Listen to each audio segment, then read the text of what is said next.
अस्सलाम वालेकुम, मैं डॉक्टर कायनात। कैसे हैं आप सब लोग? ठीक है, उम्मीद है कि आप लोग खैर आफियत से होंगे। आज मैं आपको बताऊंगी कि किस तरह आप अदरक को इस्तेमाल करके अपनी मर्दाना क़ुव्वत में बेपनाह इजाफ़ा कर सकते हैं। अदरक को उर्दू में अदरक कहा जाता है, अदरक को इंग्लिश में जिंजर, जबकि अरबी, फ़ारसी और लातीनी ज़ुबान में जंजबील कहा जाता है। अदरक जो ताज़ा अदरक होती है वो तीसरे दर्जे की गर्म होती है। इसके साथ साथ ये खुश्क जो इसकी हालत होती है, सूंठ जिसको बोला जाता है, ये उसमें दूसरे दर्जे की खुश्क गर्म होती है।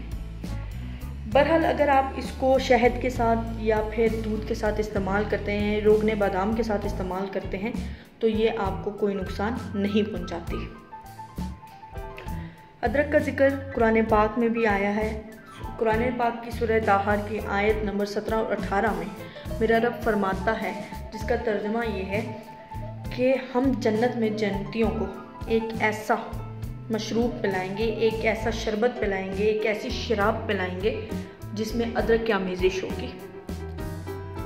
और एक और जगह ये भी जिक्र है कि जन्नत में एक चश्मा बह रहा है जिसका नाम सरसबील है, और ये अदरक का बहता हुआ चश्मा है।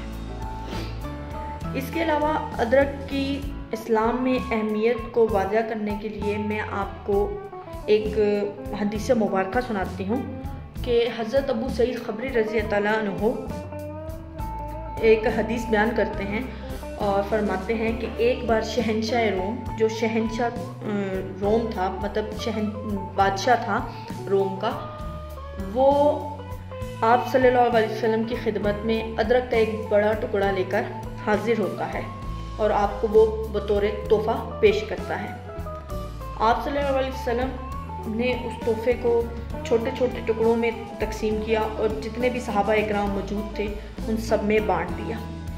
हज़रत अबू सईद ख़बरी रज़ी अल्लाह अन्हु कहते हैं कि वो टुकड़ा मुझे भी मिला और मैंने उसको फ़ौरन खा लिया।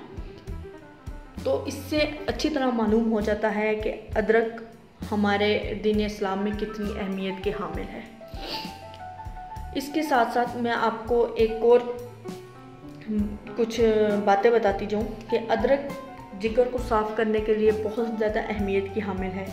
इसके अलावा अदरक से आप बहुत से फ़ायदे उठा सकते हैं। पहले तो ये हमारे मसाला जात में इस्तेमाल होती थी, लेकिन आपको पता है कि वो लोग जो क्या या मतली का शिकार होते हैं, किसी भी कंडीशन में अगर घर में अचानक नोज़िया का शिकार हो जाते हैं, जिसको क्या या मतली भी कहते हैं, उसमें भी अदरक का फ़ायदा, जो अदरक का कावा है, उनको पिलाया जाए तो ये बहुत ज़्यादा अफादियत पहुँचाता है। सफ़र के दौरान अगर कोई शख्स, जो लोग क्या या मतली के आर्ज़े का शिकार हो जाते हैं और जो सफ़र नहीं कर सकते, कि उनको सफ़र के दौरान वॉमिट हो जाती है, वो लोग भी इसको इस्तेमाल करें। मतलब एक छोटा टुकड़ा अदरक का चबा लें तो इससे उनका जो ये आर्ज़ा है वो ख़त्म हो जाएगा। अदरक के अंदर सबसे ज़्यादा कैल्शियम और आयरन मौजूद होता है, और माइग्रेन के जो पेशेंट्स हैं उनके लिए ये बहुत ज़्यादा रेस्क्यू का काम करती है। अगर माइग्रेन की सूरत में आप अदरक का एक छोटा जो टुकड़ा है वो दांतों में चबा लें और इसका जो जूस है उसको निकलते रहें, जो पानी आता है मुंह में उसको निकलते रहें, तो इंशाल्लाह थोड़ी देर में ही उनको फ़र्क पड़ जाएगा। ये तो बातें होगी थी कि अदरक के क्या फ़ायदे हैं, दीन इस्लाम में इसकी क्या अहमियत है। अब जो सबसे अहम मैं आज की बात करना चाहती हूँ वो है कि अदरक से आप किस तरह मर्दाना कमज़ोरी का ख़ात्मा कर सकते हैं। अपनी बात को मज़ीद आगे बढ़ाने से पहले मैं आप सबसे गुजारिश करूँगी कि आप मेरा YouTube चैनल सब्सक्राइब कर लें, बेल आइकन को प्रेस कर लें, ताकि मेरी आने वाली हर नई वीडियो आप तक पहुँच सके। मैं कोशिश करूँगी कि आपके लिए इसी तरह की अच्छी और फ़ायदेमंद चीज़ें लाती रहूँ ताकि आपको इससे फ़ायदा हो।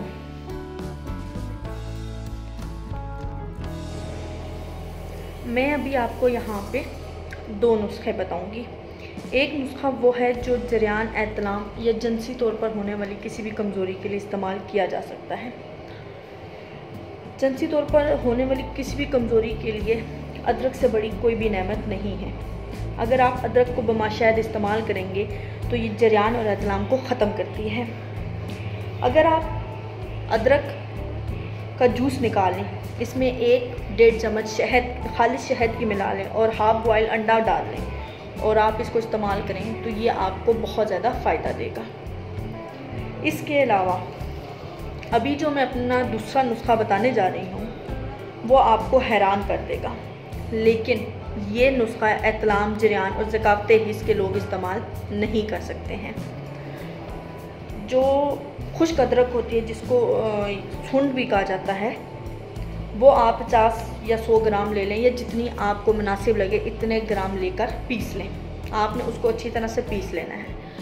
आपने पिसी हुई जो अदरक है उसमें से आधी छोटी चम्मच लेना है, पाउडर लेना है, उसमें 1 चम्मच खाली शहद मिलाना है और उसको अच्छी तरह मिक्स कर दें। आपने रात के वक्त खाने के 2 से 3 घंटे बाद इसको इस्तेमाल करें। दूध, नीम गर्म दूध के हमरा इस्तेमाल करें तो इंशाल्लाह ये आपके अंदर मर्दाना क़ुव्वत को बहुत पैदा करेगा और इससे आपको बहुत ज़्यादा फ़ायदा होगा। आपकी मर्दाना क़ुव्वत फ़ौरन बहाल हो जाएगी। अगर कोई शख्स शुगर का शिकार है तो वो पिसी हुई अदरक को नीम गर्म दूध के साथ इस्तेमाल करें, उसमें से शहद निकाल दें तो ये शुगर के मरीज़ों के लिए भी फ़ायदेमंद है। जब आप ये नुस्खा इस्तेमाल कर रहे हो तो कोशिश करें कि आप अपने जो रोज़मर्रा की एक पर्सनल लाइफ है उसमें परहेज़ करें तो इंशाल्लाह आपको इससे ज़रूर फ़ायदा होगा। इसके अलावा अगर आप किसी भी किस्म का मशवरा करना चाहते हैं तो दिए गए नंबर पर मुझसे रब्ता कर सकते हैं। अगर आपको मेरी ये वीडियो पसंद आई है तो इसको लाइक और शेयर ज़रूर कर दीजिएगा। अल्लाह हाफ़िज़, अपना ख्याल रखिएगा।